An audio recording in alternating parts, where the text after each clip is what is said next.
You come home exhausted. You open the fridge, you heat something up in a few minutes without a second thought about how strange that convenience actually is.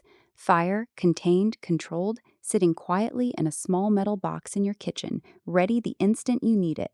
This feels ordinary now, but that small act, applying heat to food before eating it, may be one of the single most important decisions your ancestors ever made, and it happened so long ago that almost nothing about why survives in written history. The obvious explanation is that cooking makes food taste better or kills harmful bacteria.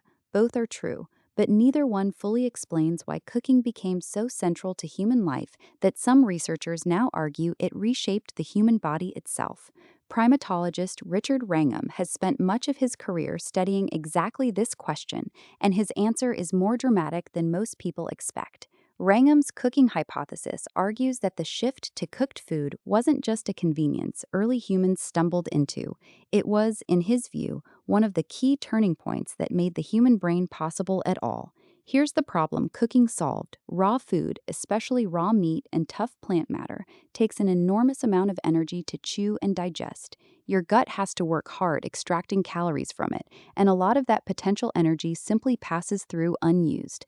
Cooking changes the chemistry before it ever reaches your stomach. Heat breaks down tough fibers, it denatures proteins, it makes starches far easier to digest. Wrangham's research suggests that cooked food can deliver significantly more usable energy per bite than the same food eaten raw, sometimes dramatically more, depending on what's being cooked. Now think about what a body does with extra available energy. It doesn't just sit there unused. Evolution tends to redirect surplus energy toward whatever gives an organism the biggest survival advantage. And for early humans, Wrangham argues, that advantage went straight to the brain. The human brain is extraordinarily expensive to run.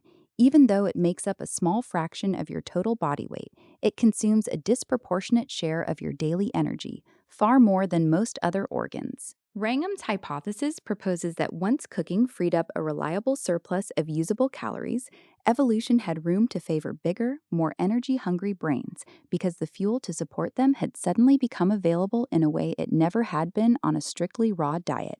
Fossil evidence shows brain size in early human ancestors expanding significantly around the period many researchers associate with the spread of cooking, though the exact dating remains debated among anthropologists.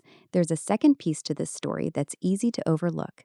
Cooking didn't just change digestion, it changed the entire shape of the human jaw, teeth, and gut. Compared to other primates, humans have remarkably small teeth, weak jaw muscles, and a much shorter digestive tract relative to body size. Chimpanzees, by comparison, spend hours each day chewing tough, raw plant matter, with jaw muscles and gut structures built for exactly that task.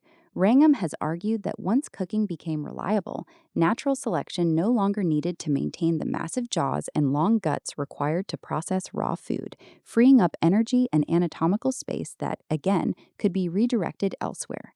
None of this happened quickly, and researchers still debate exactly when controlled fire use became widespread enough to matter this much.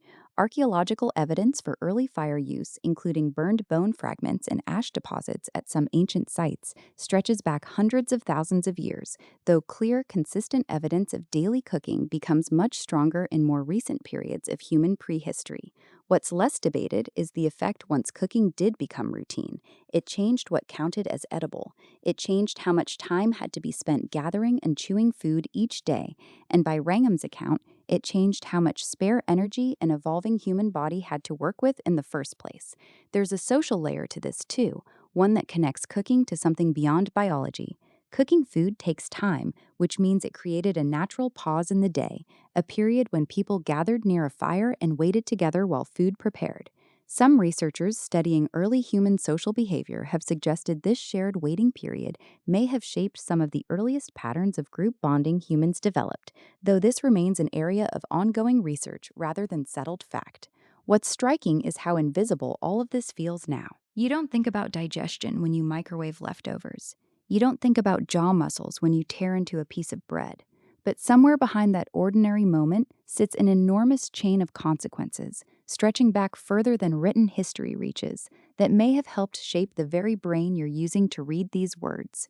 You come home exhausted, you open the fridge, and in that small, unremarkable act of heating something before you eat it, you're repeating a decision your ancestors made so long ago that its full impact is still being pieced together by scientists today, one that may have quietly helped build the mind doing the thinking.